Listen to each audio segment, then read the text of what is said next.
सभी को ओम नमो नारायण।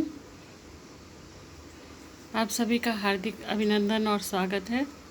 रोज़ की जो एक श्रृंखला चल रही है, उसी श्रृंखला में आज हम चर्चा करते हैं कि भक्ति का उदय। भक्ति जो है वो एक विशिष्ट गुण है, ईश्वर द्वारा प्रदत्त। किसी में जन्मजात होता है और किसी में उसके संगत के प्रभाव से जागृत होती है। और कभी कभी लोग स्वार्थ के वश भी जो है वो भक्ति करते हैं, अपने स्वार्थवश मनोकामना पूर्ति करते हैं। किंतु बहुत कम लोगों की संख्या होती है जो आत्मा की जागृति के लिए, आत्मदर्शन के लिए, आत्मज्ञान के लिए भक्ति करते हैं। ऐसे लोग बहुत कम होते हैं। पूर्व जन्म के संस्कार के से करते हुए भक्ति जब परिपक्व हो जाती है, तब आत्मज्ञान और आत्म चिंतन और आत्म कल्याण के लिए जो है वो प्रेरणा मिलती है।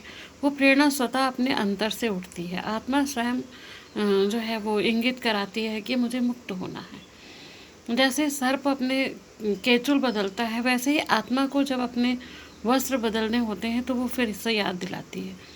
लेकिन किसी में जन्म से भक्ति होती है, पूरा जीवन वो भक्ति में विलीन कर देता है और जल्दी उसको बाह्य स्रोत जल्दी कोई नहीं प्राप्त होते, फिर भी वो स्वाभाविक रूप से भक्ति करता है।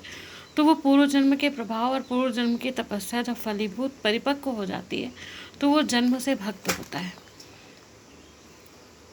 अब हम प्रश्न करते हैं कि भक्ति बनी रहे, उसके लिए क्या चीज़ महत्वपूर्ण है। तो सबसे पहले दो प्रकार के दोष से बचना चाहिए: जाति दोष, आश्रय दोष और निमित्त दोष। जाति दोष खाने पीने में, प्याज है, लहसुन है, सत रज तम 3 प्रकार के गुण होते हैं। तो रज और तम के गुण जिसमें अधिक पाए जाते हैं, यदि उनको हम नहीं खाते हैं तो हमारी भक्ति का उदय होता है और भक्ति के साधन प्राप्त होते हैं। जाति दोष, आश्रय दोष, हमारी संगत कैसी है उस संगत पे भी डिपेंड करती है भक्ति। और आश्रय दोष होता है जैसे स्पर्श का दोष।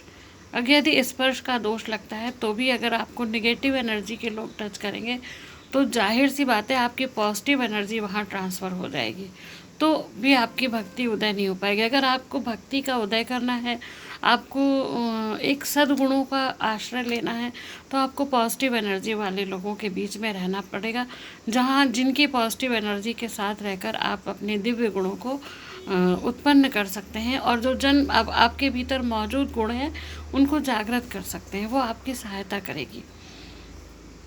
इस प्रकार से शंकराचार्य जी ने जो है वो भक्ति के उपादान, भक्ति को जो है उन्होंने दोष मुक्त रहने के लिए बताया कि तब भक्ति जागृत होती है। इस सांख्य दर्शन में कहा गया कि जो प्रकृति के गुण हैं वही उसके उपादान हैं। तो भक्ति जो है जीवन पर इसीलिए निर्भर करती है कि उनके जो उपादान हैं उन्हीं से भक्ति अर्जित होती है, इसलिए उनको बनाए रखना चाहिए। इसी प्रकार से मैंने पहले बताया था भक्ति में कि कल्याण है, अभ्यास है, आत्मकल्याण है, अभ्यास है, संयम है, बल है। इनके द्वारा जो है भक्ति के साधन मिलते हैं और बनी रहती है। प्रश्न यह है कि जो दुर्बल लोग हैं, जिनका आत्मबल दुर्बल है, वो भक्ति में बहुत समय तक टिक नहीं पाते। लेकिन जिनका मनोबल ऊंचा है, मनोबल दृढ़ है, वो इस लेवल को पार कर ले जाते हैं और उनको भक्ति प्राप्त होती है। यही नहीं, वो आत्मज्ञानी भी बन जाते हैं और वो अपनी भक्ति के एक अच्छे स्तर को प्राप्त करके वहाँ तक पहुँचते हैं। ये भक्ति दुर्बल हृदय वाले लोगों का कार्य है ही नहीं। इसमें प्रबल दृढ़ मनोयोग और दृढ़ संकल्प वाले जो है वो इस क्षेत्र में बहुत ही जल्दी सफलता प्राप्त करते हैं। फिर उसके बाद जो है भक्ति मिलती है प्रसन्न चित्त रहने वालों को। जो लोग प्रसन्न चित्त रहते हैं उनके पास भक्ति अवश्य जाती है। और भक्ति प्रसन्न चित्त वाले हृदय वाले जो लोग हैं वो भक्ति के साथ अपना रिश्ता बहुत आसानी से निभा सकते हैं। लेकिन जो लोग उदास रहते हैं, जिनका चित्त दुर्बल है, वो भक्ति के मार्ग पर टिक नहीं सकते बहुत समय तक। इसलिए प्रसन्न चित्त रहकर और भक्ति का अर्जन आपको करना है। यदि आपको दृढ़ भक्ति के गुण भी सभी कार्यों को करते हुए दृढ़ भक्ति का गुण रखना है तो आपको जो है प्रसन्न चित्त रहना पड़ेगा। इस प्रकार से अभ्यास है, नित्य का अभ्यास, नित्य का योग, नित्य का अभ्यास, इन योग और इन अभ्यास को करते रहने से भक्ति धीरे धीरे दृढ़ हो जाती है और हमें सद्गुरु मिल जाता है, वो मार्ग मिल जाता है जिसपे चलकर हम इसे आसानी से सभी कार्य करते हुए भक्ति करने के लिए घर या कार्य कुछ भी छोड़ने की ज़रूरत नहीं है। सबकी संगत में रहते हुए भी अपनी एक धर्म की विशिष्ट संगत को बनाकर उस पर रहना है। सही समय आने पर अपने आप ही विशिष्ट संगत में जुड़ जाएंगे और जीवन के सभी कर्तव्यों का निर्वहन करते हुए इस आत्म कल्याण आत्मदर्शन भी कर सकेंगे। आत्म साक्षात्कार करना छोटी बात नहीं है और वो बिना योग के नहीं प्राप्त होता। अपनी आत्मा का साक्षात्कार करना वही मुक्ति है और उसके अतिरिक्त और कोई मुक्ति है ही नहीं। मरने के बाद कोई मुक्ति नहीं होती। जीते जी आत्म साक्षात्कार करना, आत्मदर्शन कर लेना, अपनी आत्मा को पहचानना, अपनी आत्मा से बात कर लेना। आत्मा हमारे सामने स्वयं उपस्थित होकर हमको गाइड करती है हर चीज़ों को। इस स्तर तक पहुंचना ही मुक्ति है और उसके अलावा अन्य कोई मुक्ति नहीं है।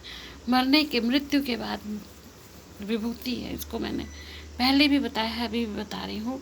इस प्रकार से भक्ति का उदय दृढ़ मनोबल वाले करते हैं और इसी प्रकार से भक्ति का उदय होता है। जैसे मैं एक गाने की लाइन बोलती हूँ। एक भक्त का जब अपने इष्ट से लगाव होता है तो अक्सर वो गाना जो है वो प्रेमी प्रेमिका के लिए दर्शाया गया है फिल्म में। लेकिन जब ईश्वर से प्रेम होता है तो साधक और ईश्वर की स्थिति प्रेमी प्रेमिका जैसे होती है। जैसे एक गाने की एक लाइन है, कभी कभी आती है कि भगवान कृष्ण की छवि को निहारते हुए एक बार सभी भक्त लोग उसको गाने का प्रयास करें। कि उसके गाने की एक लाइन है जो मुझे अक्सर याद आती है, क्या दिल तो ये चाहे हर वक्त तुमको बस यूं ही देखा करे।